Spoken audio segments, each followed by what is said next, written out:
Hello everyone, good morning. তো যেদিনের ব্লগটা share করছি সেটা হচ্ছে সানডের একটা সুন্দর মর্নিং। তো সানডের মর্নিংটা হয়েছিল কিন্তু একটা সোনা ঝুরি রোদ দিয়ে।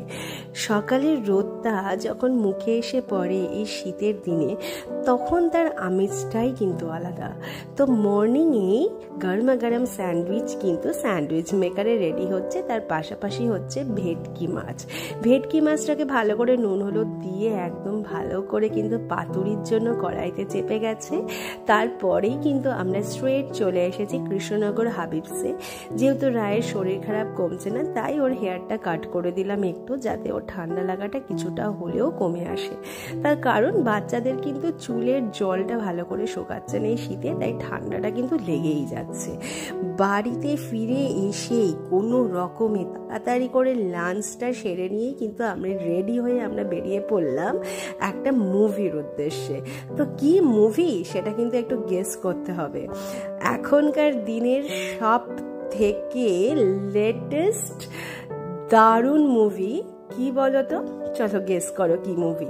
তো যাই হোক, মুভিতে ঢোকার আগে একটু ফটোশ্যুট না করলে আবার হয় নাকি? তো সেজে গুজে এসেছি, সেটা তো ম্যান্ডেটারি অবশ্যই, তাই না? তো চলো একটু ফটোশ্যুট করে নিয়েই কিন্তু আমরা একদম চলে গেলাম মুভির উদ্দেশ্যে।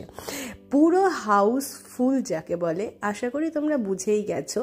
তো এখন নতুন সিট হয়েছে কৃষ্ণনগরে সেন্ট্রামে, যেটা কিন্তু একদম ভালো করে পা ছড়িয়ে আরাম করে কিন্তু সুন্দরভাবে মুভিটা দেখা যাবে। তো আরাম করে কিন্তু আমাদের বেশ 3.5 ঘন্টা পুষ্পা ফায়ার সমঝা হে ক্যা। তবে এবারেরটা কিন্তু ওয়াইল্ড ফায়ার, যারা এখনো দেখোনি দেখে এসো।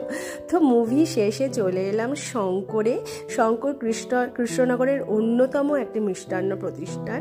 বাড়ি এসে একটু স্কিন কেয়ার করে নিয়ে ভালোভাবে ফ্রেশ হয়ে নিয়ে আমার গাছে একটু জল দিয়ে নিয়ে চলো সেদিনকার মতো গুড নাইট। রাত্রিবেলাটা সকলে ভালো করে ঘুমিয়েও চলো। Bye bye.